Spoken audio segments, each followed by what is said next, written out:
8.2 Health Consultation by Demi Burchett. I decided to carry out a health consultation questionnaire on my client in order to find out some background information about them and to gain an understanding about their daily life and the lifestyle choices that they make. I started by asking them about some personal details as shown on the screen. So I found out that my client's full name was Jeremy Burchett. He was born on the 3rd of January 1965, which made him 56 years of age. He identifies as a male, and he was born in Ventnor on the Isle of Wight. I asked him if this was a rural or urban area, and he told me it was fairly urban, fairly rural. It was a small village. But while he was still young, he moved to more of a small town with his family. I wanted to paint a picture of what his family looked like, so I asked him, and he told me that he lived with his mum, dad and 2 sisters, one 8 years older than him and the other one 5 years older than him. I then asked him his current address, and he told me 123 Cherry Tree Lane. His occupation is an office job where he's a manager of a site. His emergency contact number is 0777 812 3456. His height in centimetres was 183 centimetres. His weight in kilograms was 85.1. His country of origin is the UK, and making his ethnic origin white British. I then wanted to find out a bit more about him and what he enjoys, so I asked him to tell me about his past and present hobbies. He told me when he was younger he was very sport focused. He participated in competitive football and athletics and competitions. And he told me now he prefers to go to the cinema. He likes spending time with family. And he likes music and watching TV and football on the telly and competitive sport as well. I then asked him, why would you say you are competitive? And he said because his father was quite a competitive man. He pushed him to participate in sports, particularly football, but mainly he just likes to win, and he's got that element of competitiveness in him, which is quite a good quality to have. I then moved on to ask my client about their goals and what they wanted to achieve. His current goals were to take part in at least 30 minutes of exercise at least 5 days a week. Now, this target is very smart and is very achievable and realistic, and it is sort of the minimum of what you should be doing every day. I then asked the client, have you accomplished any previous goals? And he said no, not really. He sort of lost interest in anything really to do with sport, and he finds it hard to get back into it. Just not really have the time to take part in things like marathons or sports events due to time and other commitments. I asked them what they wanted to achieve from this consultation, and they said to improve general health, lose body fat and improve performance for a particular sport. Now, these targets were quite vague, so I wanted to know what he wanted to improve. So I suggested making short and long-term goals. So maybe making improving your general health more to do with your cardiovascular or your muscular endurance, making that more of a long-term goal. And losing body fat, I tried to give them a time frame of when they could achieve that. And to improve performance for a particular sport, also making that a long-term goal, I basically pointed out to them that they needed to make one of the goals a main priority, and a short-term and a long-term. And they said their short-term would probably be to lose body fat. I then asked them, how motivated are you on a scale of 1 to 10 to achieve your goals? And he said a 2, which is lower than we would like, especially because his goals are quite specific. I was surprised that his motivation levels were quite low. I asked the client then, why did you think that you were not that motivated? And he told me that he didn't have much time due to his work. He has to commute every day. And due to family commitments, he can't commit to going to a gym or team training, as his schedule can change. Sometimes he doesn't get home from work till later, so he can't stick to a strict program. I then asked him, were his family quite motivated to train? And he told me that his daughter was very active in sport. She likes to do sport all the time, very active, and his wife was active too. She likes to participate in moderate exercise, going for walks and jogs occasionally as well. I then asked the client, when do you want to achieve your goal by? And they said in the next 6 months, which to lose body fat, and he said he wants to lose probably about a stone, is a reasonable time frame. Maybe not for his other targets, but we'll work together to adjust that and to make the targets smart to his fitness level. And I then asked the client, why do you want to achieve your goals? And they said they identified that they wanted to build more muscle and to help their mobility and strengthen their body. They just noticed that they seemed to become more stiff and found it harder just to carry out some everyday tasks, so they wanted to make some changes, which is good that they identified that. And also, due to a previous shoulder injury, he told me that he wanted to strengthen his body so he wouldn't suffer long-term consequences from that. We then moved on to talk about the client's current physical activity levels. And the client told me in the past 3 months they took part in only 5 sessions of 30-minute exercise. And this was low intensity. This was only walks, pretty much in their lunch break or when they got home from work. So it's not very high intensity, vigorous sort of cardio, getting their heart rate up. I then asked them, how many times per week do you participate in some form of physical activity? And they said once a week, 1 session which lasts 30 minutes. So the session time is between the average, so that's quite good, but they're only exercising once a week. They weren't aware of the recommended time and amount of exercise they should be doing, so I notified them, telling them that they should be doing at least 150 to 300 minutes of exercise, aerobic intensity exercise per week. And they were quite surprised by this. I then asked them, would you consider yourself to be an active person? And my client told me not currently.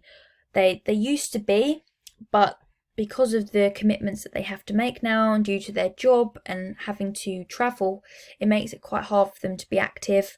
And due to their job being quite a desk job, an office job, means that they're sitting for quite long periods of the day. So they're quite sedentary and they don't really have the opportunity to get out and walk around that much. I asked if the family were quite active, and he told me before that his daughter was, but his other family members not particularly much. I then asked him to take me through a typical week in his exercise program, and he told me that he didn't have an exercise program. He said it's quite hard. He finds it quite difficult to design one that's quite suitable for his fitness level. And he said he sort of needs that guidance because he's not really sure how to vary the sessions and to make it a routine that he can stick to. And that's probably due to his motivation levels, but also to fit into his other commitments. And yeah, so he just wanted that guidance because he's not really sure on how to go about it.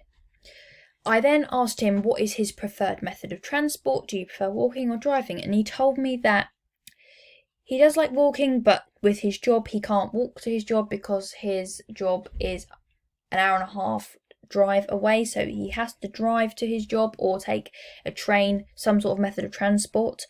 And so he has to drive to and from work. So, and this totals of driving 3 hours per day. I then asked him, what does your job involve? And he said, which he told me previously, is fairly sedentary. He sits at a desk and he manages people. So he does it's not a lot of sort of manual laboury work.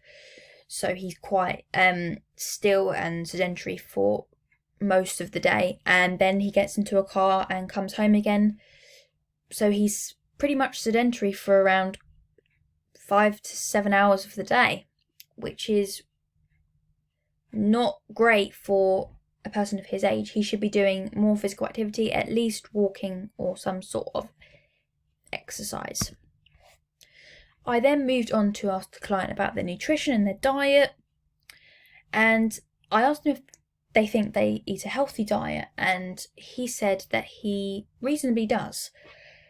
And because he said reasonably, I said, where would you put yourself on a scale of 1 to 10? And he said a 7, which is quite good. Shows he thinks he eats quite well, that potentially he's making good choices, so that was quite a good answer. I then asked him to tell me about his diet, and he told me he has 2 meals a day with some snacks.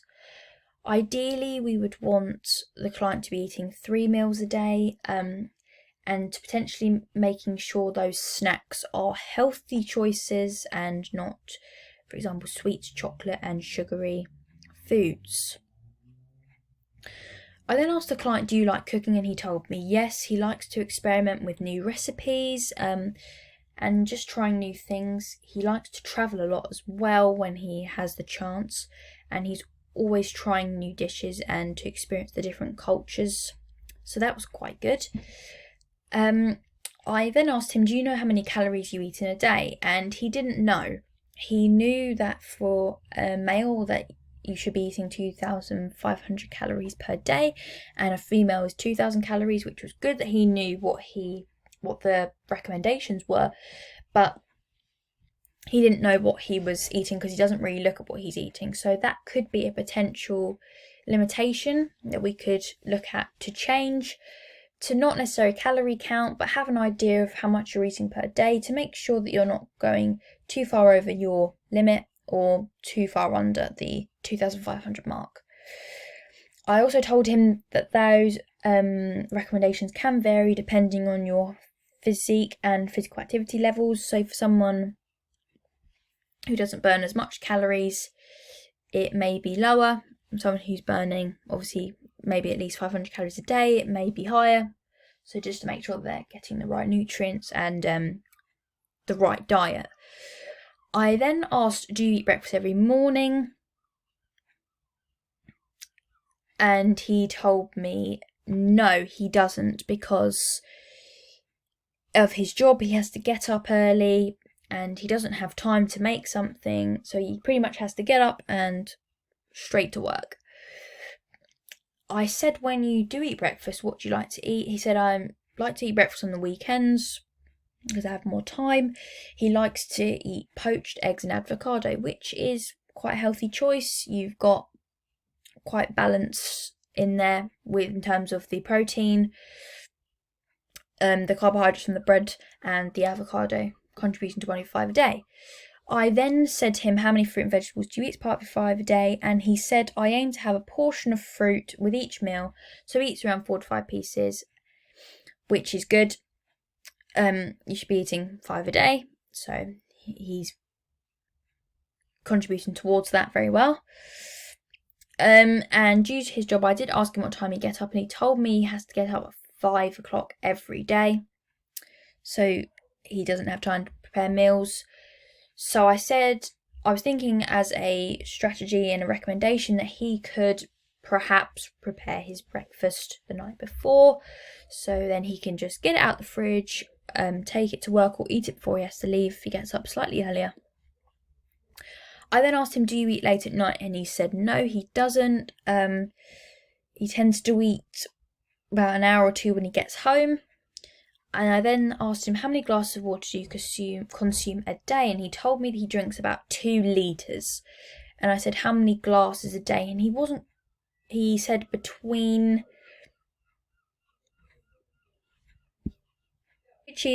about 5 to 7 glasses a day, which is what you should be drinking. You should be drinking about 7 glasses of water a day, which I told him, and that's quite a good thing that he's doing there. Then moved on to asking him about his lifestyle, some lifestyle questions, and I asked him, do you smoke? He said no, and he was quite adamant that he never will. I then asked him, why do you think you don't smoke? And he said because he's seen the damage that it can cause to people's health, especially his dad's health. It caused him to suffer some long-term complications, and he doesn't like the smell of it really, and he knows that it's bad for his health.